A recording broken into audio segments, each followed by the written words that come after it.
Buenos días, mi nombre es Paola Casas Vázquez, soy médica geriatra, pertenezco al servicio de geriatría del Hospital Cayetano Heredia y el tema que vamos a tratar el día de hoy es respecto a infección de tracto urinario y bacteriuria asintomática en el adulto mayor. Adelante con la presentación. Bien, en relación al tema, bueno, vamos a empezar primero por lo que es la introducción, ¿no? La infección de tracto urinario o ITU, para abreviar un poco el término, viene a ser la infección bacteriana más frecuente en adultos mayores.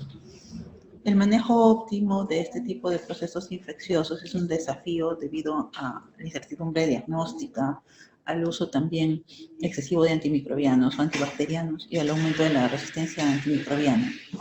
Por otro lado, existe una heterogeneidad en la población adulta mayor en relación a su sintomatología, en relación a su pluripatología, en relación a varios aspectos, ¿no? Que van a hacer también que su diagnóstico sea un poco a veces difícil o que puede estar encubierto con otras patologías que se puedan presentar.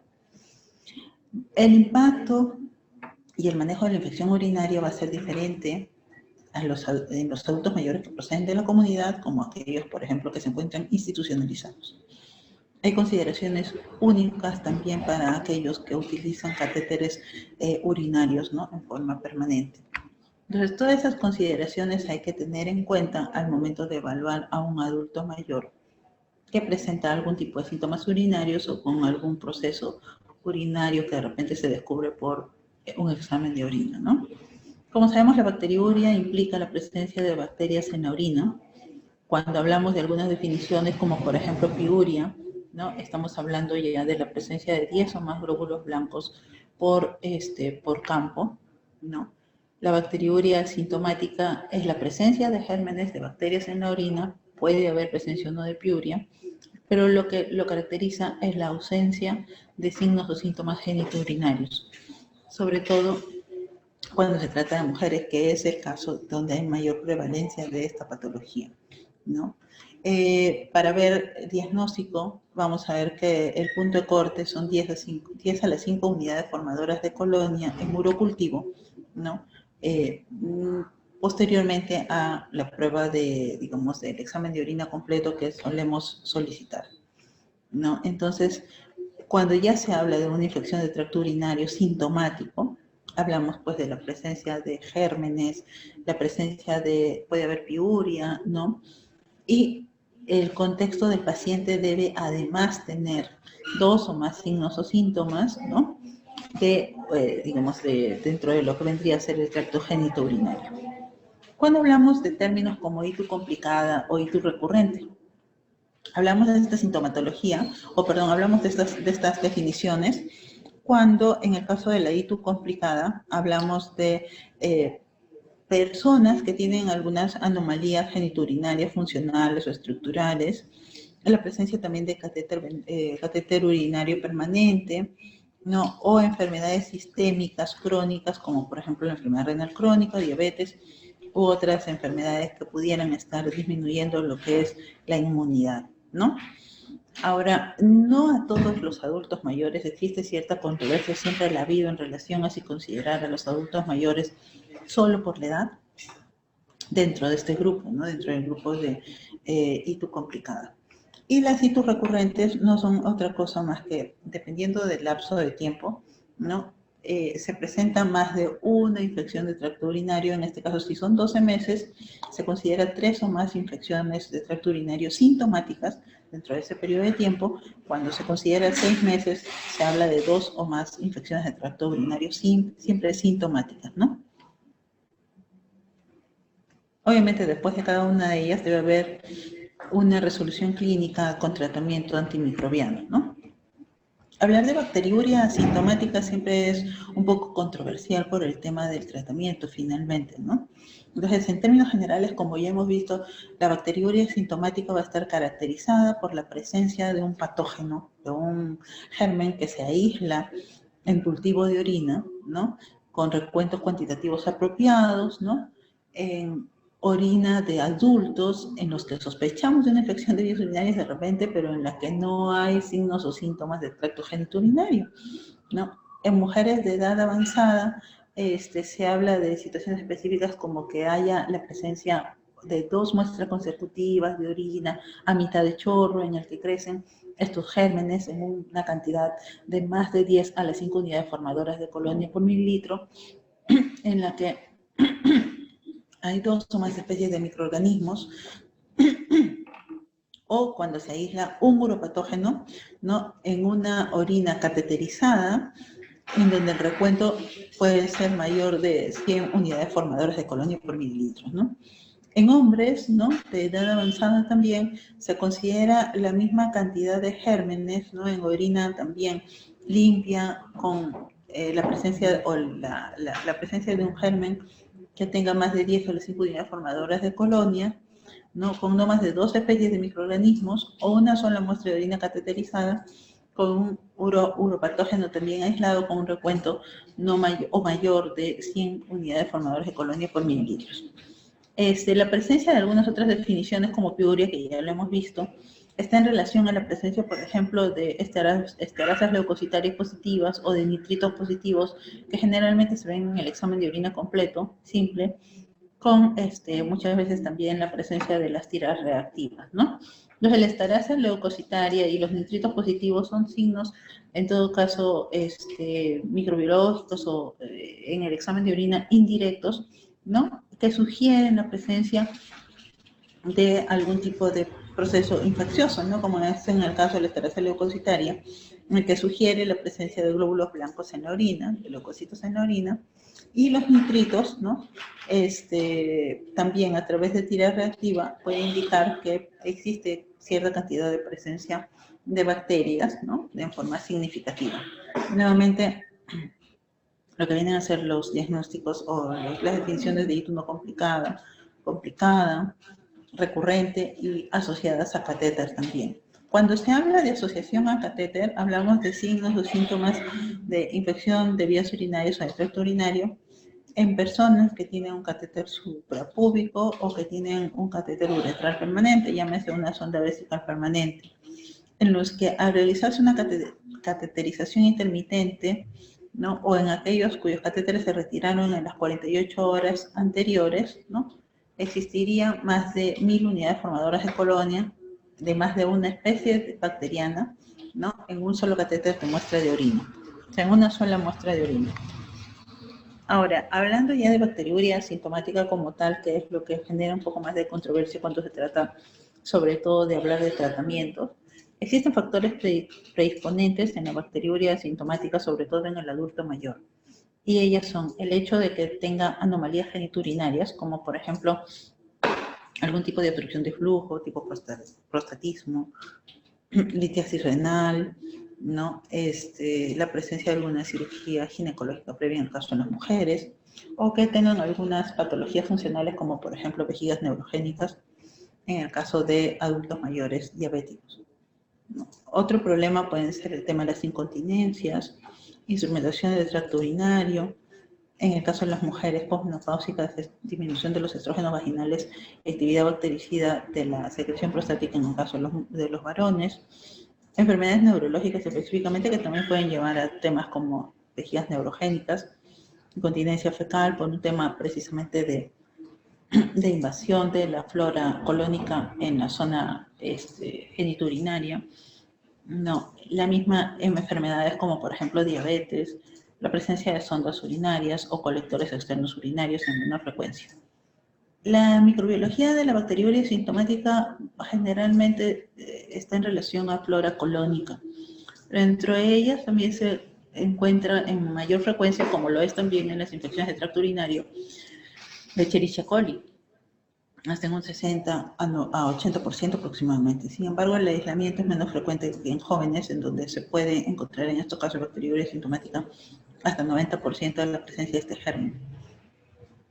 Suele ser polimicrobiana en un 10 a 15%, y en pacientes institucionalizados, los organismos suelen ser multiresistentes. En ellos, E. coli también va a la cabeza, 50 a 60%. Pueden haber otros gérmenes como Streptococcus, Pneumonia y Proteus mirabilis, y algunos gérmenes como Pseudomonas, Morganella, Enterobacter, ¿no?, entre otros. precisamente por el hecho de que son pacientes institucionalizados. Así como también en aquellos que portan sondas urinarias pueden haber presencia de gérmenes como enterococo y estafilococo coagulase negativo. En base a todo ello es que se dan los diferentes tipos de tratamiento, ¿no?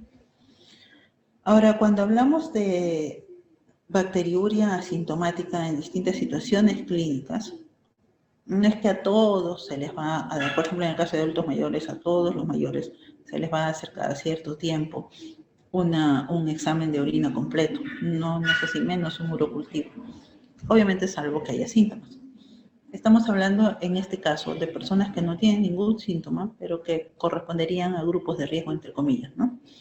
Entonces, cuando se habla de la detección y el tratamiento de la bacteriuria asintomática que tenga algún tipo de beneficio, en embarazadas, en personas que estén antes de una cirugía urológica traumática, por ejemplo, una prostatectomía abierta, ¿no? Manipulación urológica en pacientes con riesgos de endocarditis, ¿no?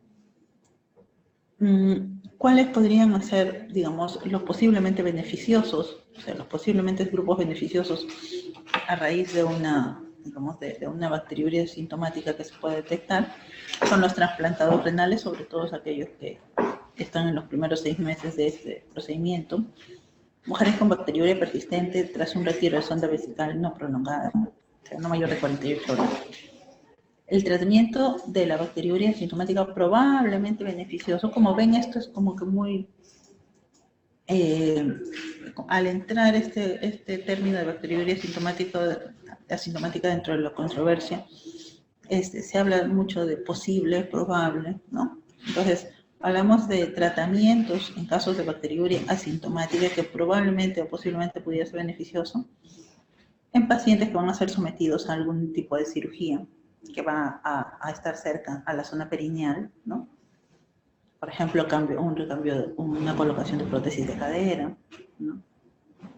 Pacientes que tengan neutropenias severas, postquimioterapias, pacientes con recambios de sondas si es traumática, pacientes con alteraciones urológicas no corregibles con frecuentes infecciones urinarias sintomáticas.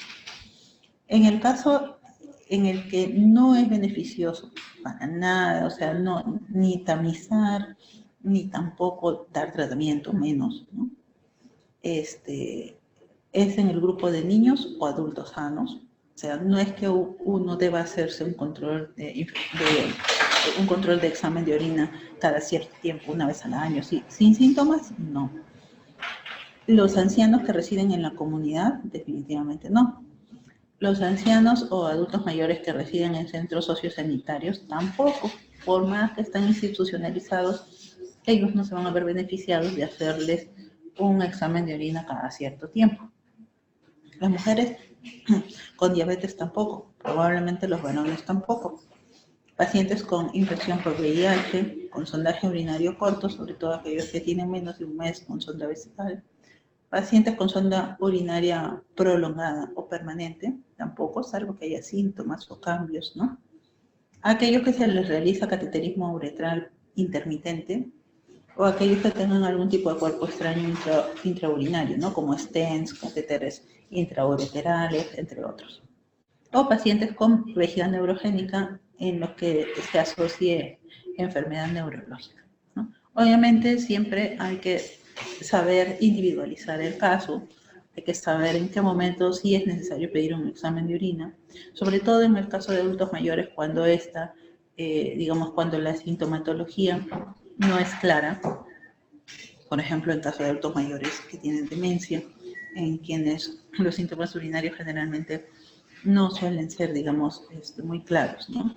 O a veces son nulos, porque los pacientes con esa condición suelen no dar información. Ahora, se habla mucho de la presencia de bacteriuria sintomática en aquellos que tienen cateterismo vesical.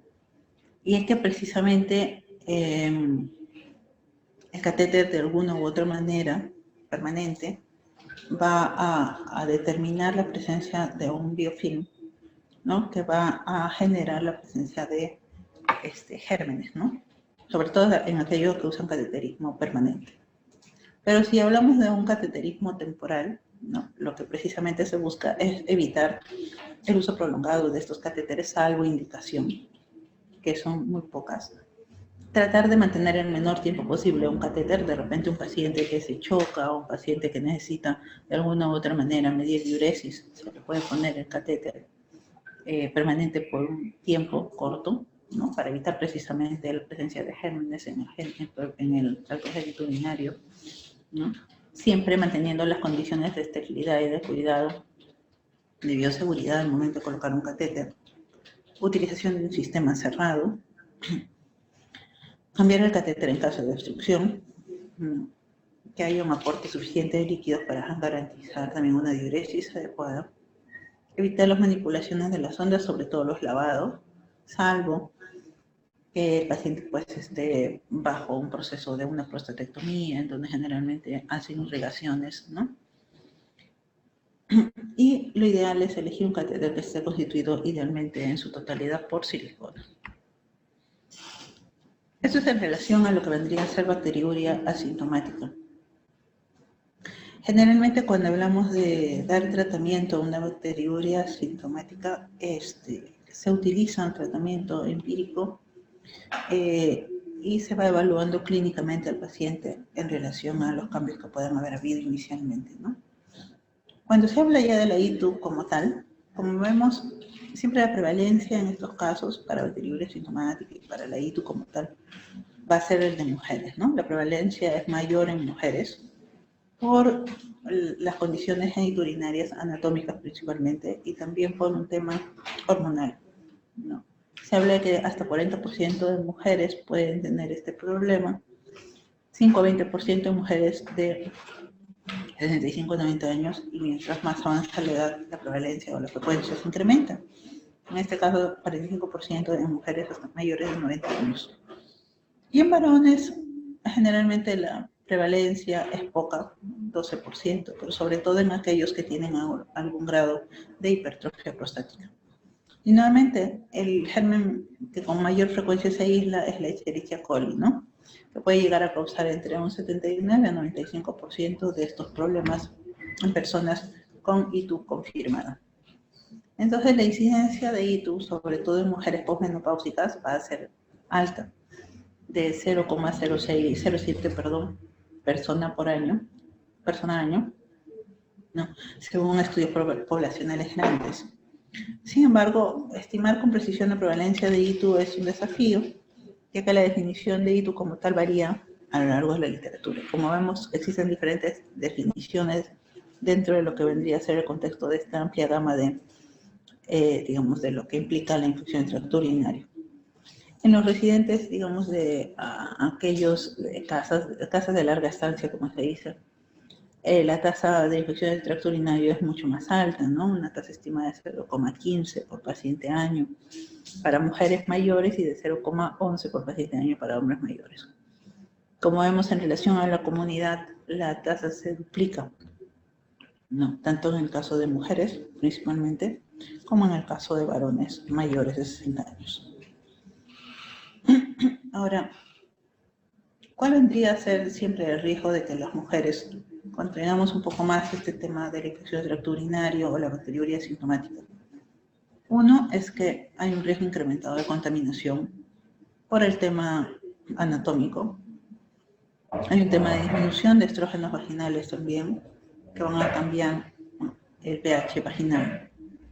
Puede haber una atrofia, ¿no? Con disminución del tono vesical, aumento del volumen residual postmiccional. Puede haber incontinencia urinaria de urgencia. Puede haber también sequedad vaginal por el mismo hipoestrogenismo. Disminución de la inmunidad celular.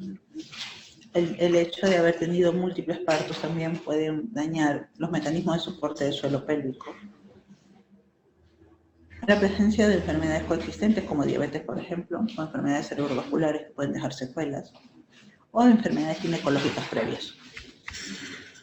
Como hemos visto, los cultivos, la mayoría de ellos aíslan lo que son gérmenes a la cabeza de Escherichia coli, cerca del 95%.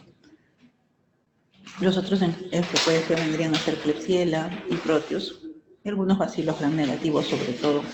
en aquellos que están tienen algún grado de institucionalización, ¿no? Entonces, como vemos también, a la cabeza siempre E. coli, ¿no? Incluso en los institucionalizados, aquellos que tienen cistitis o itis no complicadas, como cistitis, ¿no? O pielonefritis no complicada, mayor del 90% en la comunidad, en los no institucionalizados, o en promedio, perdón, en los no institucionalizados hasta el 70%, y en los institucionalizados, si bien es cierto, es menor la frecuencia en relación a los no institucionalizados, pero dentro del grupo de los otros gérmenes siempre va a prevalecer E. coli, ¿no?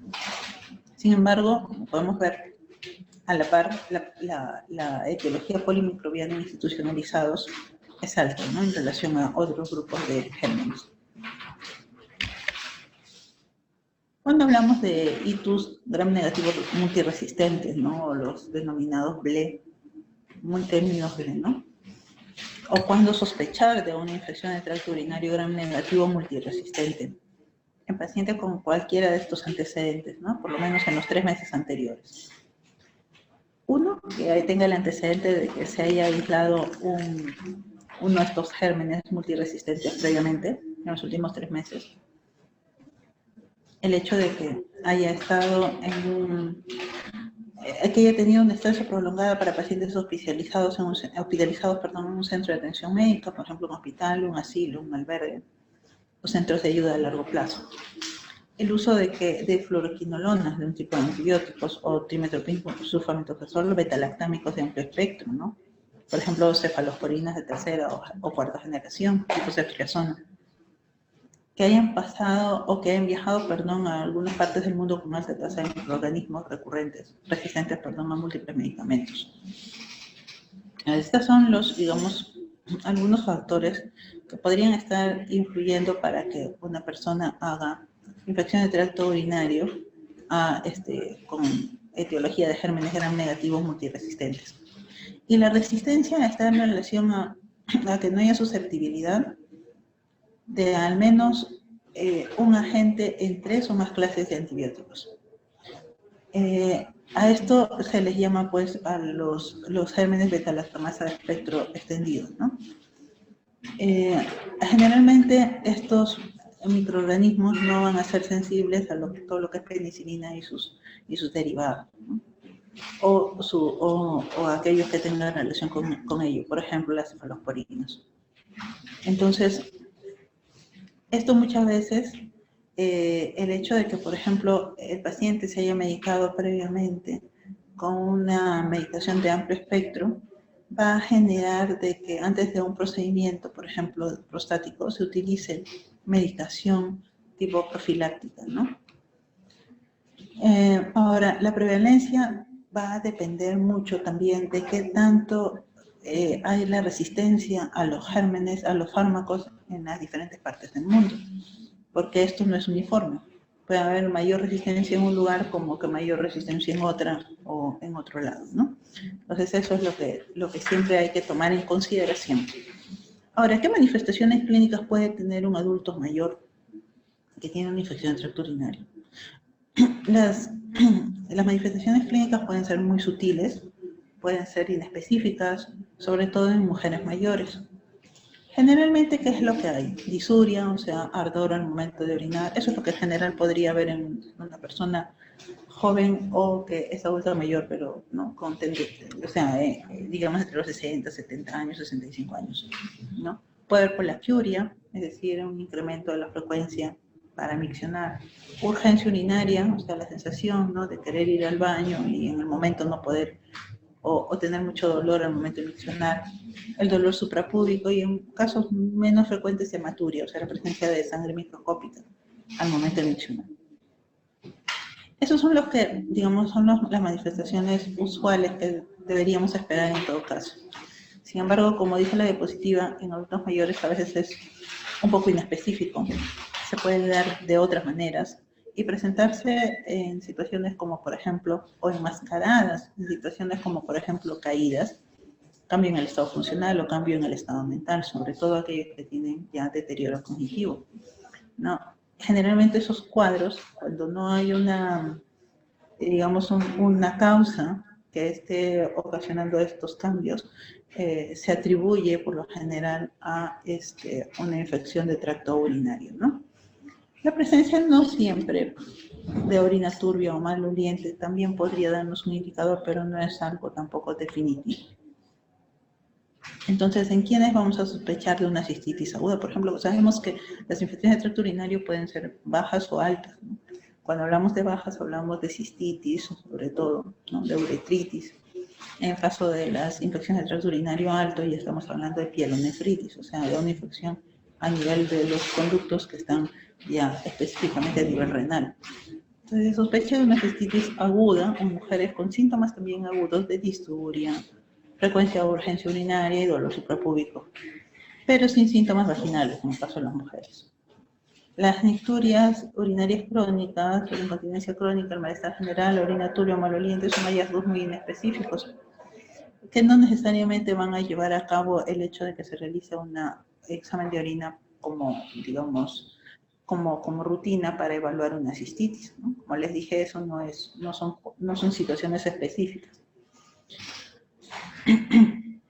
Entonces, para aquellas mujeres con sospecha de una cistitis aguda simple, particularmente aquellas que tienen síntomas clásicos, no es necesario tampoco hacer pruebas de urocultivo, por ejemplo.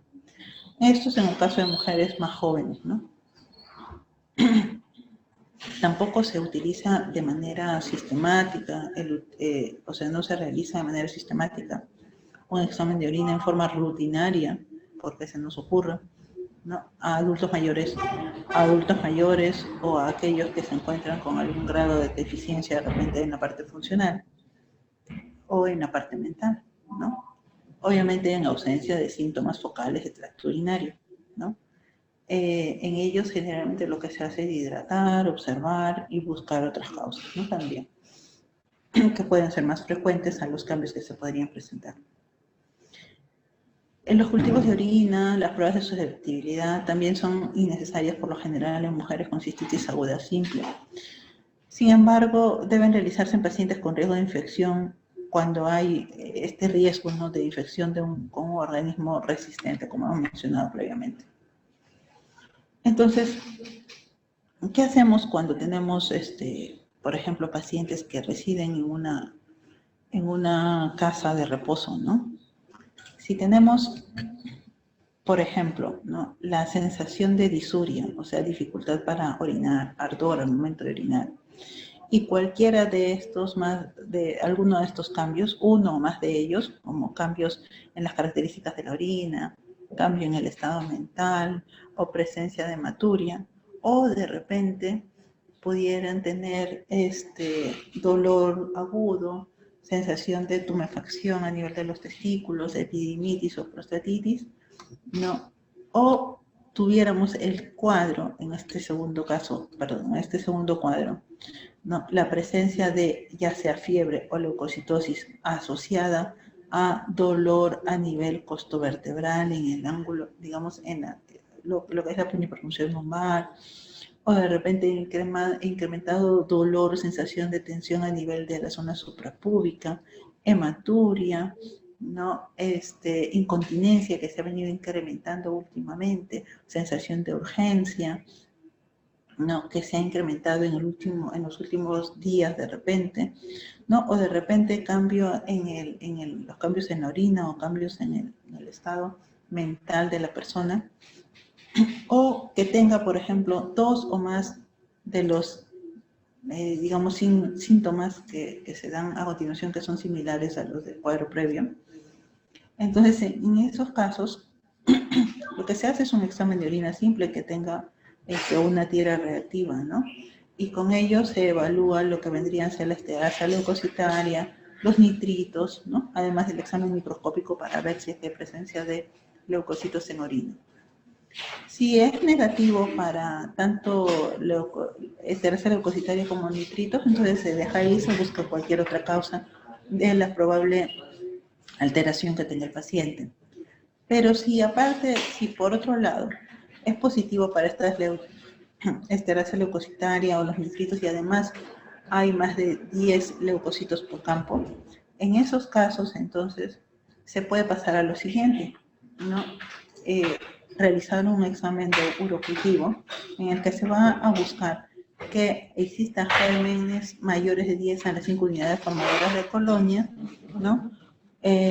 Y que tengan más de, no necesariamente pueden tener más de 2 microorganismos en el cultivo, ¿no? O cuando hay la presencia de cultivos positivos para cualquier microorganismo en más de 10 a las 2 unidades formadoras de colonia, pero en aquellos que hayan tenido antecedente de un catéter o que tengan en ese momento un catéter.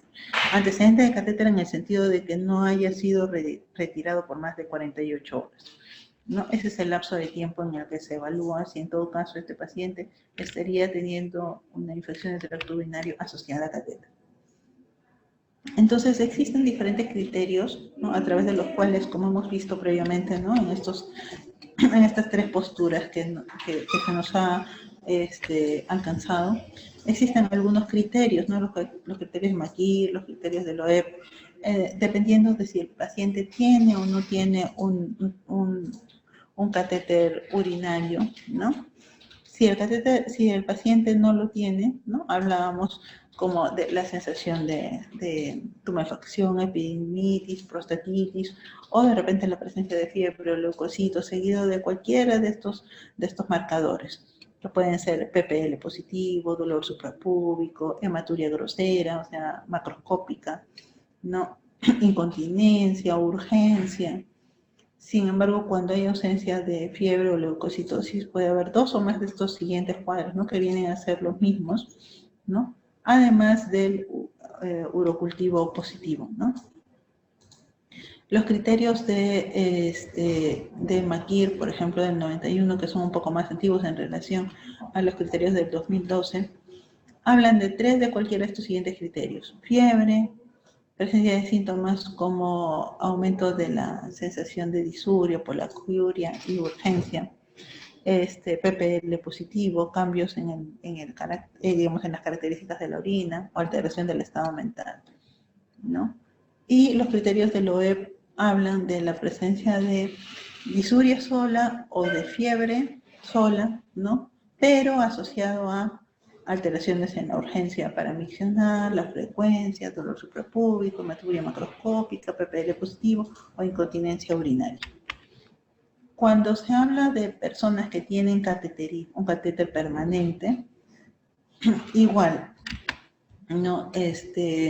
Los criterios, digamos, de las diversas sociedades del 2012 hablan de uno de los siguientes criterios: fiebre, rigor o hipotensión, ¿no? Cualquiera de ellos, ¿no? La presencia de cambios en el estado mental o el estado funcional, la parte de leucocitosis, la presencia de dolor suprapúbico o PPL positivo, la presencia de secreción purulenta a través del catéter, ¿no? O dolor agudo, epididimitis o prostatitis, ¿no? Además del examen de orina, el urocultivo positivo, ¿no? Los criterios de McGeer y de Loeb son los siguientes, ¿no? Los criterios de McGeer lo que consideran es que haya cualquiera de los dos criterios: fiebre mayor de 38 o escalofríos, PPL positivo, cambios en las características de la orina, empeoramiento del estado mental o del estado funcional. Y los de Loeb, ¿no? Lo que menciona es la presencia de al menos uno de los criterios, que es el de fiebre, ¿no? Incrementado en relación al estado basal, que haya la presencia de PPL positivo, ¿no? Que pueda haber un tema de escalofríos, ¿no? Y una aparición de delirio. Entonces, en base a eso es que uno puede decir, ¿no? Que estaríamos hablando de una infección del tracto urinario, tanto en personas que tienen o que no tienen cateterismo, ¿no? Como vemos, en la mayoría de ellos lo que básicamente se ve es considerar síntomas urinarios, pero también algunos síntomas sistémicos, como por ejemplo el delirio o el declive funcional específicamente. Cuando hablamos ya de realizar examen de orina, ¿no? Se habla, por ejemplo, que la piuria está presente en casi todas las mujeres con cistitis aguda. Si no lo está, generalmente se considera algún otro criterio diagnóstico. La hematuria no va a ser predictor de una infección complicada y no altera tampoco el enfoque de la terapia. Los cilindros y los glóbulos blancos en la orina, aunque son raros, son indicativos de infección de tracto urinario, sobre todo el superior, en lugar de cistitis simple. Y las tiras reactivas son tiras, ¿no? Son tiritas que están disponibles comercialmente y que van a detectar la presencia de esterasa leucocitaria y el nitrito, ¿no? Tiene todo esto, las tiras reactivas vienen a tener sensibilidad en 75% y una especificidad en 82%. Cuando hablamos de diagnósticos diferenciales en relación a infecciones de tracto urinario, sobre todo en situaciones muy específicas de acuerdo al género, en temas como vaginitis, por ejemplo, en temas de uretritis, tanto en varón como en mujer, en síndromes de vejiga dolorosa, en la presencia de una enfermedad pélvica inflamatoria también, ¿no? Como vemos, si hay una vaginitis hay que buscar, pues, aumento de la secreción vaginal, aumento del olor de la secreción vaginal o alteración dispareunia, por ejemplo. En el caso de las uretritis, cuando hay mujeres sexualmente activas con disuria, con piuria en el examen de orina, pero sin bacteriuria, ¿no? El síndrome de vejiga dolorosa se puede dar, es un diagnóstico de exclusión en mujeres con disuria, frecuencia y urgencia, pero sin evidencia de infección u otra causa identificable. Y la EPI es un dolor que se localiza en la parte inferior del abdomen, a la pelvis, y la fiebre, que son hallazgos clínicos muy comunes en este cuadro específicamente. Cuando hablamos ya de lo que vendría a ser el algoritmo de evaluación y de manejo, ¿no?, de una infección del tracto urinario, esta no dista mucho de lo que vendrían a ser las recomendaciones que se da a un adulto más joven. Lo que sí hay que tener en consideración, como decía previamente, es el hecho de que existen diferentes formas o tipos de resistencia bacteriana por, digamos, región, por localidad, ¿no? Incluso, por ejemplo, en los hospitales cada uno maneja sus patógenos resistentes, ¿no? Y de acuerdo a eso sería importantísimo, pues, ¿no?, ver el tipo de tratamiento empírico con el que inicialmente se inicia, valga la redundancia, ¿no?, los tratamientos, ¿no? Entonces, cuando tenemos un paciente que tiene sospecha de cistitis, porque de repente tiene síntomas clásicos de cistitis como disuria, urgencia, polaquiuria o dolor suprapúbico, o tenemos algún síntoma típico urinario, pero con presencia de piuria, ¿no? Tenemos que hacernos la siguiente pregunta. Primero, si esta infección o esta molestia sugiere que esté extendida más allá de la vejiga, o sea, si también estaría abarcando un tema de infección de tracto urinario superior.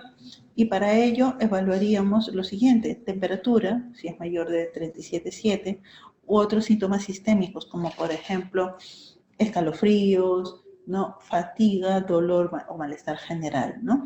Y de hecho, el PPL positivo dentro de lo que vendría a ser la evaluación clínica, ¿no? Entonces, si tenemos un paciente con una sospecha de cistitis por un tema ya de síntomas urinarios, o que tenga otros síntomas pero con presencia de piuria, descartamos o definimos si es que hay o no también de repente una infección superior, de vías urinarias superiores. Si es así, no tendríamos que manejar al paciente como que tiene una infección de tracto urinario complicada, ¿no? Y bueno, ese ya vendría a ser otro tema a tratar, ¿no? Pero si el paciente no tiene algo que sugiera que de repente la infección se ha ido un poco más arriba a lo que vendría a ser una pielonefritis, lo que buscamos es si el paciente tiene o no riesgo de hacer infecciones por gérmenes gram negativos resistentes, ¿no?, de lo que hablábamos hace un momento. Entonces, esto tiene que incluir los siguientes datos. Previos a 3 meses, que ya habíamos comentado anteriormente, ver que el paciente no haya tenido un tema de un aislamiento de estos gram negativos resistentes, ¿no?, en vías urinarias. Hay que ver que el paciente no sea institucionalizado, que no haya estado institucionalizado en algún hospital, en alguna casa de reposo, ¿no?, que no haya utilizado algún tipo de medicación como fluoroquinolonas, antibióticos principalmente, ¿no?, o betalactámicos, ¿no?, tipo cefalosporinas. Que no haya viajado a algún sitio en donde pues haya tenido algún riesgo de adquirir este tipo de gérmenes. Si el paciente no tiene ninguno, o mejor dicho, si tiene alguno de estos factores, cualquiera de ellos, para poder hacer un proceso infeccioso resistente, entonces hay que sacar un examen de orina y hay que sacar un test de susceptibilidad, ¿no? O sea, el urocultivo con el antibiograma, ¿no? Si existe alguna razón para evitar fosfomicina o nitrofurantoína, que son muy buenos antibióticos que generalmente no ofrecen mayor resistencia, ¿no? Hay que descartar también esa posibilidad. Y para eso buscamos si es que ha habido algún tipo de documentación de resistencia a estos antibióticos en los últimos 3 meses o alergia o intolerancia a estas opciones. Si esto pasa, ¿no? Entonces, evitar, ¿no? Diferir este tratamiento fosfomicina o nitrofurantoína, ¿no? Y esperar los resultados de susceptibilidad. Pero si no pasa esto, si no hay esa condición previa, lo que se hace es iniciar el tratamiento empírico precisamente con nitrofurantoína, ¿no? Que se puede empezar con 100 miligramos 2 o 3 veces al día, 2 veces a veces, dependiendo de la tolerancia también muchas veces del adulto mayor, por 5 días.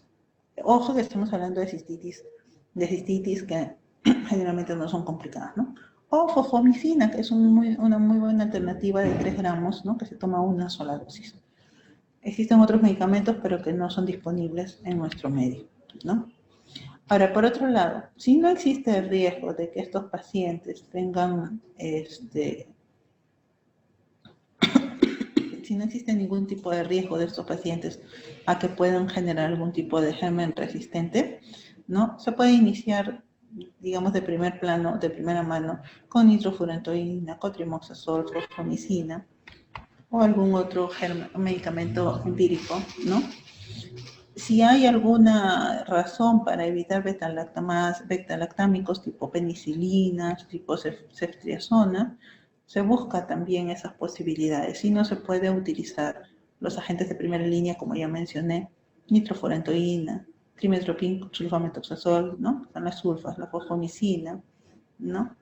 Pero si hubiera algún factor que hiciera previamente, ¿no? Que la persona no pueda utilizar beta-lactámicos, entonces se busca si es que no hay riesgo de utilizar fluoroquinolonas, que es la segunda opción.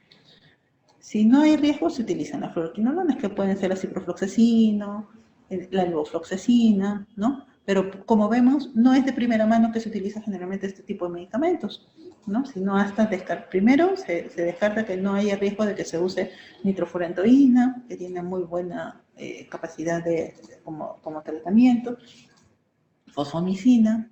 Luego se pasa ya a ver, por ejemplo, si no hay riesgo de que se utilice cotrimoxazol, ¿no? Luego se pasa a buscar que no haya riesgo de uso de beta-lactámicos, ¿no? Tipo amoxicilina con ácido clavulánico o algunos de las cefalosporinas de primera o segunda generación. Si no hay riesgo, digamos, si no se puede utilizar ninguno de esos medicamentos, recién se pasan a las fluoroquinolonas, que son ciprofloxacino, levofloxacino, ¿no? Y en base a eso es que se da la medicación de acuerdo a las dosis que son generalmente recomendadas, ¿no? Y como vemos, los periodos son cortos, ¿no? 3 días, 5 días, ¿no? En el caso de ciprofloxacino, salvo que utilicemos, por ejemplo, beta-lactámico, que se puede extender entre 5 a 7 días el tratamiento. Si no, no. Si no, como vemos, generalmente de primera mano, de primera opción, nitrofurantoína, fosfomicina, cotrimoxazol. Y eso es en general, ¿eh? Y también, como podemos ver, muchos de estos, por ejemplo, en el caso de la fosfomicina, se utiliza una sola dosis.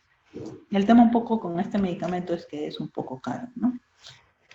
Ahora, ¿qué pasa cuando no hay síntomas urinarios clásicos y lo que hay son, por ejemplo, cambios en el estado mental, ¿no? O cambios en el estado funcional, que es específicamente lo que pasa muchas veces con adultos mayores, ¿no? Cuando no hay una presentación, bueno, cuando hay una presentación de infección de tracto urinario específica, por ejemplo, síntomas urinarios como disuria, o sea, el ardor para orinar, ¿no? Tenemos que ver si hay fiebre, si hay leucocitosis, si hay otros síntomas como urgencia para misionar, incontinencia, hematuria, PPL positivo, ¿no? dolor suprapúbico y ese tipo de situaciones que ya son clásicas. Si es así, bueno, se sigue el algoritmo anterior, ¿no? De repente solicitar un examen de orina completo y un urocultivo, ¿no? Que si si el examen de orina obviamente es positivo, se inicia un tratamiento empírico de acuerdo a los esquemas que ya hemos visto anteriormente, ¿no? Si es positivo con piuria y se tiene digamos, un antibiograma específico, entonces se va a continuar con la medicación, ¿no? Dependiendo de qué es lo que salga ¿no? en el examen, ¿no? Se puede iniciar, como les decía, con tratamiento empírico, pero posteriormente lo que se hace es esperar al urocultivo. Eso es en caso muy específico cuando hay situaciones que son claras, ¿no? Pero cuando la presentación no es muy específica y lo que se presenta en el paciente, sobre todo en el adulto mayor, es un estado mental alterado, cambios en las características de la orina, que no siempre se dan tan bien, o es un paciente con incontinencia crónica y que de repente presenta frecuencia o urgencia para miccionar, pero asociado a otros síntomas. Entonces, lo que tenemos definitivamente que solicitar es un examen de orina asociado también a un examen de urocultivo, ¿no? Muchas veces en estos casos se puede iniciar hidratación endovenosa, se puede considerar ajustar algunos medicamentos. Antes de empezar, digamos, con un tratamiento antibiótico empírico, ¿no? Hay que buscar otras causas. Por ejemplo, que la persona no esté deshidratada, que la persona no vaya a tener algún medicamento que le esté condicionando estas situaciones, ¿no? O por ejemplo, algunas situaciones como por ejemplo el hipoestrogenismo en mujeres, que es muy frecuentemente confundido cuando da situaciones de vaginitis atrófica, por ejemplo, con situaciones de infección del tracto urinario, ¿no? Si se descarta eso y la persona sigue con los cambios en su estado mental, y los síntomas urinarios, sobre todo los que se visualizan, persisten, ¿no? Se sugiere en ese momento hacer un examen de orina, evaluar la presencia de leucocitar y nitritos a través de las tiras reactivas, ¿no?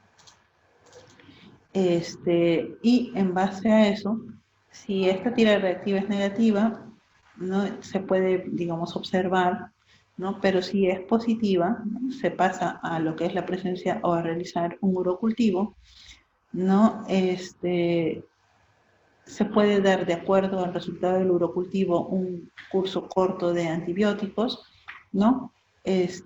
O también en algunos casos se puede observar si es que como que no es muy claro y el urocultivo finalmente sale de repente negativo, ¿no? Eh, no siempre los adultos mayores van a presentar, por ejemplo, fiebre, ¿no? Pero sí es importante hacer las diferentes correcciones que se requieren para poder tener en consideración la presencia o no de fiebre, ¿no? Y es el hecho de que, por ejemplo, si se toma la temperatura en la axila, siempre hay que sumar 0,5 más, ¿no? Para poder, digamos, tener una apreciación mejor de en cuánto está la temperatura. Lo otro es también la presencia en exámenes de sangre, sobre todo cuando hay presencia de leucocitosis o de bastones principalmente. Entonces, como vemos, no es un tema nada más de síntomas urinarios, no es un tema tampoco de síntomas como alteración del estado mental o el estado funcional de una persona, de una persona adulta mayor en este caso, ¿no? Sino que generalmente también tenemos que agenciarnos de otro tipo de pruebas, como por ejemplo un hemograma, una proteína C reactiva, una procalcitonina, ¿no? Ahora, siempre vamos a tomar en consideración el hecho de que hay que individualizar los casos, no todos se siguen los algoritmos que hemos presentado, ¿no? Y siempre hay que tener en cuenta las comorbilidades, los antecedentes, el tipo de medicación que utiliza para poder tomar en consideración un tratamiento que inicialmente en el caso de una infección de tracto urinario podría ser empírico y que posteriormente ya con un urocultivo, con un antivirograma se puede finalmente determinar cuál va a ser el tratamiento definitivo para el curso que tomemos en consideración 5, 7, 10 días, dependiendo de cómo, ¿no? De cómo se haya presentado. La terapia es sintomática, porque obviamente vamos a ver que muchas personas que se van a quejar de síntomas como la disuria, ¿no? Generalmente los síntomas de una cistitis aguda, o sea, de algo no complicado, algo simple, debe responder a la terapia antimicrobiana en 48 horas. O sea, la sintomatología debe desaparecer en ese lapso de tiempo. La disuria suele disminuir a las pocas horas de inicio del tratamiento antimicrobiano, o sea, esa sensación de ardor al momento de orinar. Sin embargo, algunos pacientes o algunas pacientes, sobre todo las mujeres que suelen tener problemas de disuria graves, ¿no? Que son muy incómodas y que generalmente con un analgésico urinario como la fenazopiridina o el piridium, que generalmente es conocido con ese nombre comercial, ¿no? Que se puede tomar hasta 3 veces al día, podría eventualmente alejar o aliviar el malestar. Pero el tiempo en el que se debe tomar este medicamento no debe ser muy prolongado. Como sabemos que dentro de las 48 horas estos síntomas deberían desaparecer, ¿no? Un curso de 2 días, indicar un curso de 2 días es suficiente, ¿no? Porque obviamente se va a dar tiempo que la respuesta antimicrobiana, la terapia antimicrobiana se dé, ¿no? La fenazopiridina, el piridium, como lo conocen, no debe usarse crónicamente. Pueden mejorar síntomas clínicos que pueden requerir de una evaluación clínica más detallada, ¿no? Cuando se habla ya de síntomas más altos, en donde ya hay un tema más sistémico, porque se caracteriza principalmente, además de los síntomas urinarios, o a veces muy poco énfasis en síntomas urinarios, pero sí se presenta fiebre, por ejemplo, con otros síntomas de enfermedad sistémica, como escalofríos, alteración del estado mental, ¿no? O piuria, bacteriuria, ¿no? Esto va a acompañar al diagnóstico. Los dolores, sobre todo cuando se encuentran a nivel de los flancos, en la parte posterior de la espalda, ¿no? A lo que generalmente con puño percusión salen positivos, sugieren pielonefritis, ¿no? Y los síntomas típicos de la cistitis pueden como que no pueden estar presentes, no necesariamente eso descarta el diagnóstico, ¿no? Ahora, puede haber también muchas veces en los que se puede dar, digamos, como indicación, utilizar métodos diagnósticos tipo tomografía, pero ya eso hablamos de casos en los que, por ejemplo, pudiera haber un tema de abscesos, ¿no? Que pudieran estar condicionando a esta situación, sobre todo cuando la persona pues está mucho más tóxica, con otros síntomas sistémicos mucho más evidentes, ¿no? Pero no siempre o sea, no se va a pedir siempre de primera mano una tomografía para una pielonefritis, ¿no? Salvo que haya mucha necesidad.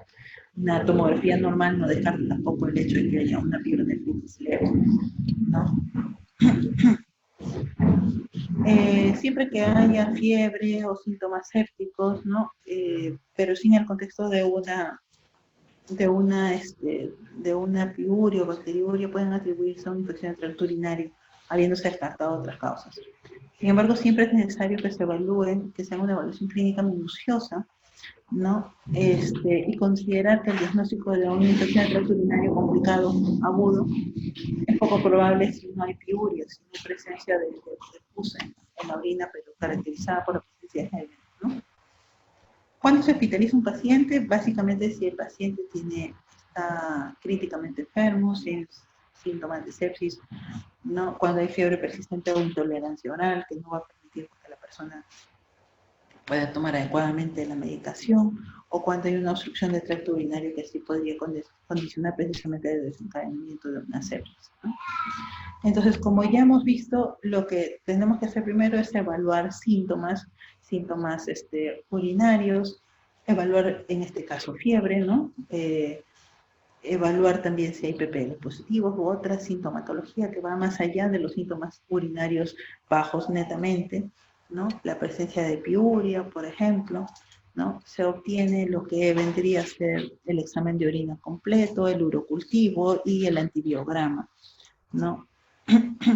Si hay la presencia de cualquiera de estas condiciones, como una enfermedad crónica crítica, presencia de sepsis o presencia de una obstrucción del aparato genitourinario, entonces se opta también por ampliar estudios, como por ejemplo hacer algún tipo de estudio de imágenes, específicamente tomografía, ¿no? O evaluar o requerir de la evaluación de urología, ¿no?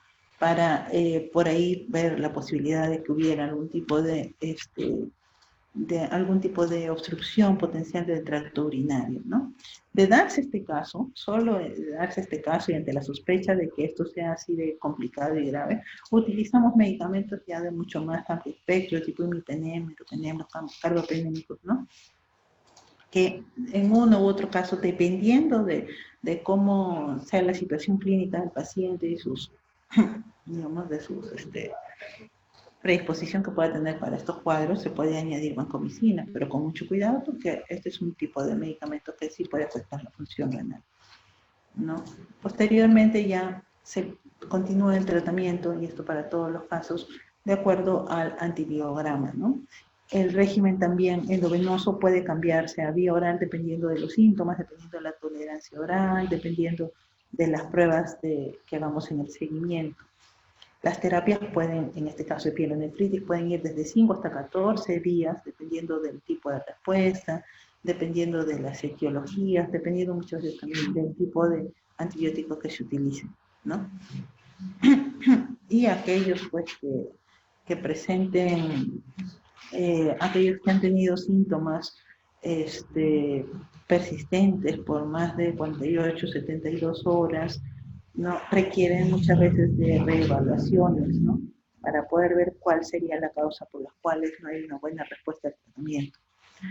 Si por el contrario el paciente tiene todos los síntomas con un examen de urocultivo, digamos, corriendo, pero no tiene síntomas de enfermedad crítica, de sepsis o de obstrucción del tracto urinario, lo que se busca, como en el caso de la cistitis, es ver si no tiene factores para hacer infecciones gram negativas multidrogoresistentes o resistentes, ¿no? Bajo las mismas condiciones también del hecho de haber tenido previamente un germen de este tipo aislado, el hecho de haber estado institucionalizado, el hecho de haber utilizado otro tipo de antibióticos o de haber viajado a algún país, ¿no? Se descarta esa posibilidad. Si no pasa nada de esto, entonces se puede utilizar los gérmenes que son usuales, ¿no? Como podemos ver, los betalactámicos, ¿no? Ceftriaxona, piperacilina, tazobactam, ciprofloxacino, levofloxacino, generalmente vía oral. Y como podemos ver, no, si hay sospecha de que hubiera una infección por gérmenes gram positivos resistentes, se puede añadir, por ejemplo, vancomicina o linezolid, pero estos son ya casos, digamos, en los que estas sospechas sean muy marcadas, ¿no? Si no, si por el contrario hay un tema de este tipo en el que, digamos, no se descarta esa posibilidad de que haya este tipo de gérmenes gram negativos resistentes, entonces se utiliza tratamientos alternativos, ¿no? Nuevamente los carbapenémicos, que son los que generalmente se utilizan cuando hay gérmenes gram negativos resistentes tipo BLE, ¿no? Y que muchas veces también pueden asociarse a otros antibióticos, sobre todo cuando se habla de gérmenes gram positivos que también pudieran estar condicionando un proceso infeccioso, y ahí ya hablamos de vancomicina o de linezolid. Para cualquiera de los tres casos, ¿no? Ya que se utilice de una u otra forma este tipo de medicamentos, las condiciones por las cuales se hace el switch, por ejemplo, a medicación vía oral van a ser las mismas, ¿no? O sea, que el paciente tenga una buena tolerancia a la vía oral, que el paciente tenga mejoría clínica, es decir, mejoría de los síntomas genitourinarios, de los síntomas sistémicos, llámese fiebre, por ejemplo, que esté más de 72 horas sin la misma, mejoría en lo que son los parámetros laboratoriales, sobre todo de leucocitos y de bastones, ¿no? De acuerdo a ello es que se determina si el paciente se pasa o no a vía oral y el término de la medicación, que generalmente es de 14 días a 14 días. Y por otro lado, también lo que se debe evaluar definitivamente es el antibiograma, ¿no? Para ver si la sensibilidad es adecuada para el tipo de antibióticos que se están utilizando, ¿no? Entonces, en conclusión, la infección de tracto urinario en el adulto mayor viene a ser una infección muy común, es una de las más comunes en las poblaciones adultas mayores, ¿no? El manejo es muy similar sobre todo en personas mayores con cistitis leves, ¿no? Es similar a las poblaciones jóvenes. Está determinado por la presentación como infección urinaria aguda no complicada o infección urinaria complicada, dependiendo de la localización y de los factores predisponentes que pudieran estar condicionando esta situación. El tratamiento de la infección de tracto urinario sintomático va a requerir el uso óptimo de un cultivo de orina para el diagnóstico de la selección apropiada de antimicrobianos y de la duración adecuada de la terapia, ¿no? En el caso de los pacientes que se encuentran en alojamientos o en sitios de larga estancia, o sea, los institucionalizados, ¿no? La presencia de bacteriurias sintomáticas es relativamente alta, va a interferir muchas veces con la determinación de una infección sintomática, especialmente en aquellos en los que los síntomas urinarios no son muy evidentes, ¿no? No se debe asumir tampoco que los individuos de mayor edad que presentan un deterioro clínico sin localizar los hallazgos tienen una fuente urinaria a pesar de un urocultivo o de un cultivo de orina positivo. Siempre hay que buscar alguna otra causa que pudiera estar condicionando su situación mental o funcional del momento, ¿no? Bueno, eso es todo en relación a este tema. Es bastante amplio, hay varios ítems también que se podrían tratar, pero hemos querido resumir, ¿no?, en esta exposición a grandes rasgos este tema, ¿no? Vamos a ver el tema de las preguntas. Estamos prestos a escuchar. Bien, quería hacer hincapié en algunas cosas, sino que, disculpen, estoy un poco mal de la garganta, por eso me puse a escribir un rato. Hay dos cosas que me llaman la atención acá y es en relación a, no hablé de escalas para ITU, no existen escalas para ello, ¿no? Lo que existen son síntomas urinarios y si a esto se pueden asociar algunas otras cosas como, por ejemplo, síntomas sistémicos como fiebre, de repente dolor tipo puño percusión lumbar positiva, y lo otro es alteración del estado mental y del estado funcional específicamente en adultos mayores, o sea, personas que, por ejemplo, están de repente ya con algo de deterioro cognitivo y se alteran o se decaen o pierden su funcionalidad, ya no caminan, ya no quieren comer, ya no quieren hacer las cosas. Si a eso le sumamos, por ejemplo, fiebre, si a eso le sumamos el hecho de que por ahí se quejen de algún malestar urinario, entonces en esos casos vamos sumando, digamos, situaciones o síntomas que harían que la persona tenga alta sospecha de una infección de tracto urinario. No existe ITU crónica en el adulto mayor. La infección de tracto urinario siempre es agudo, que puedan existir condiciones que determinen o que predispongan a una persona a hacer, por ejemplo, bacteriurias asintomáticas que no son procesos infecciosos, sí existen, ¿no? Como es el hecho de que, por ejemplo, la persona tenga alguna anomalía estructural, que tenga una condición de fondo que lo inmunodeprime, por ejemplo, diabetes, cáncer, o que esté sometido a situaciones como radioterapia, quimioterapia y ese tipo de cosas, ¿no? De tal manera es que al no haber una ITU crónica no existe un tratamiento antibiótico de elección. ¿Por cuánto tiempo? Tampoco. En algunos casos existen personas que de una u otra manera, de manera profiláctica, pero esto ya sería caso de otro tema, sobre todo de aquellos que son portadores de sonda vesical, ¿no? Que en algunos casos se utiliza tratamiento como que profiláctico o profilaxis en infecciones recurrentes, ¿no? Que generalmente lo que se utiliza son las quinolonas, ¿no? Fluorquinolonas, tipo ciprofloxacino, sobre todo ciprofloxacino, ¿no? O también la nitrofurantoína, ¿no? En algunos casos. Pero eso es para situaciones ya muy, digamos, muy específicas. Por eso la importancia de siempre individualizar los casos, ¿no? En relación a los medicamentos, como mencioné, no es que haya un medicamento que por ser más caro sea mejor, no, depende, como insistí, va a depender mucho de la susceptibilidad que tenga el medicamento el germen frente a un determinado grupo de medicamentos. lamentablemente el uso indiscriminado de antibióticos está haciendo que cada vez haya más resistencia a los medicamentos convencionales, como por ejemplo ciprofloxacino, ¿no? Ese tipo de medicamentos que se han utilizado indiscriminadamente y que ahora, como ven, dentro de los algoritmos es uno de los grupos de medicamentos que se utilizan en el último de los casos, ¿no? Siempre se considera primero otras opciones. La nitrofurantoína, por ejemplo, es una opción muy buena, ¿no? Pero obviamente, como les digo, siempre hay que individualizar los casos. Bueno, eso ha sido todo en esta presentación. Muchísimas gracias por su atención y esperamos volvernos a ver en otra oportunidad. Gracias.